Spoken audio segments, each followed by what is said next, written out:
Bismillahirrahmanirrahim. Tuan-tuan dan puan-puan sekalian, setelah kita melihat fungsi-fungsi yang terdapat di dalam pen digital ini pada video sebelum ini, untuk video kali ini kami akan menunjukkan cara-cara menggunakan pen digital yang terdapat di dalam produk My Kalam Al-Quran Read Pen Digital ini. Untuk memulakan fungsi pen digital ini, anda boleh tekan butang yang pertama ini dengan lama.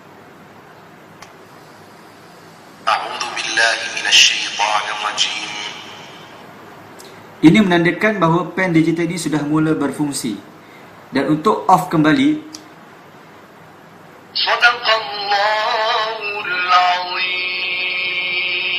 tekan dengan lama sekali lagi.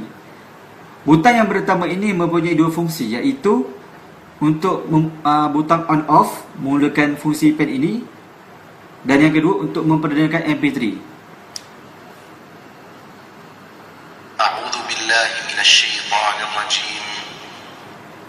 Untuk memperdengarkan MP3, anda boleh menekan butang yang pertama ini dengan sekali, dengan pantas.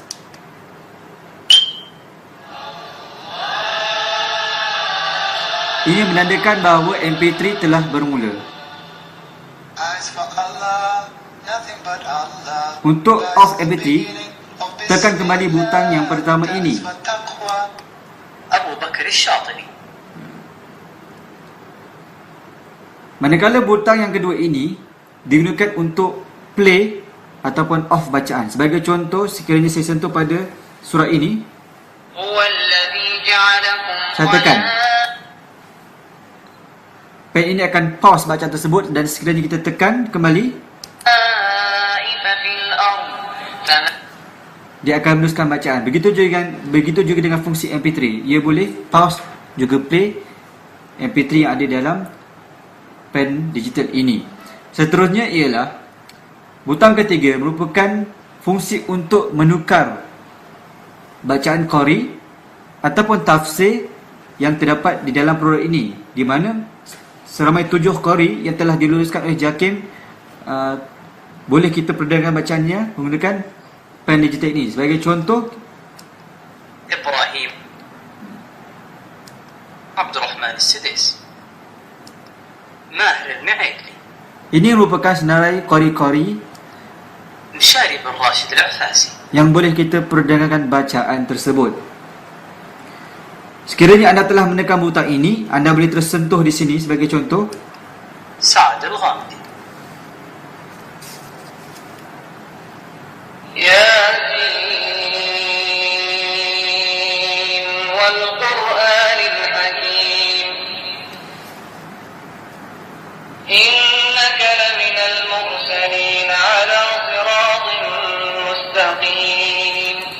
Ia digunakan untuk menunjukkan bacaan qari.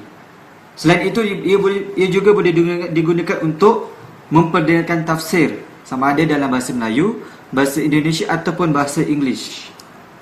Al-Lughatul Injiliziyah. Sebagai contoh, bahasa English, Yasin.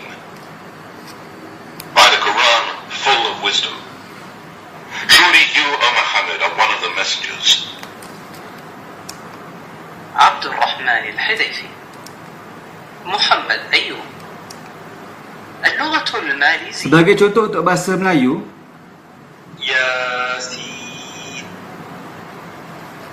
Demi Al-Quran yang mengandungi hikmat-hikmat dan kebenaran yang tetap kukuh.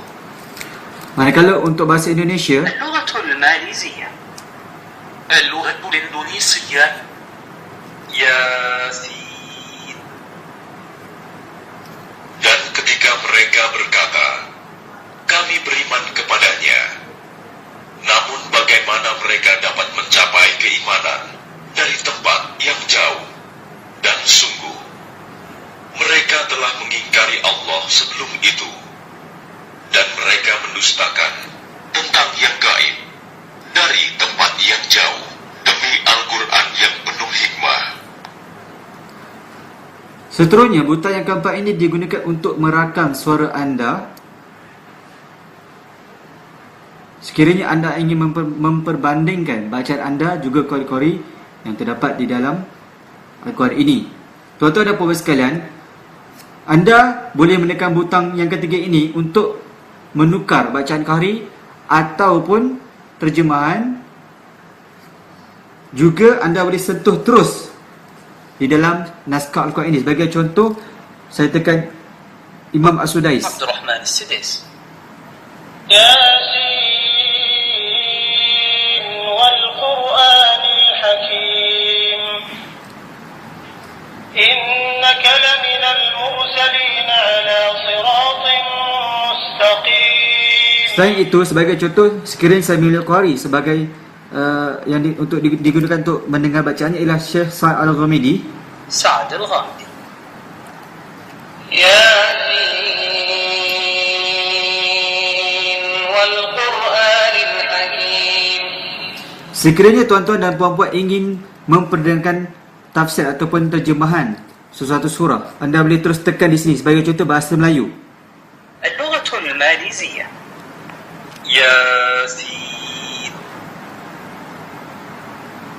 Demi Al-Quran yang mengandungi hikmat-hikmat dan kebenaran yang tetap kukuh.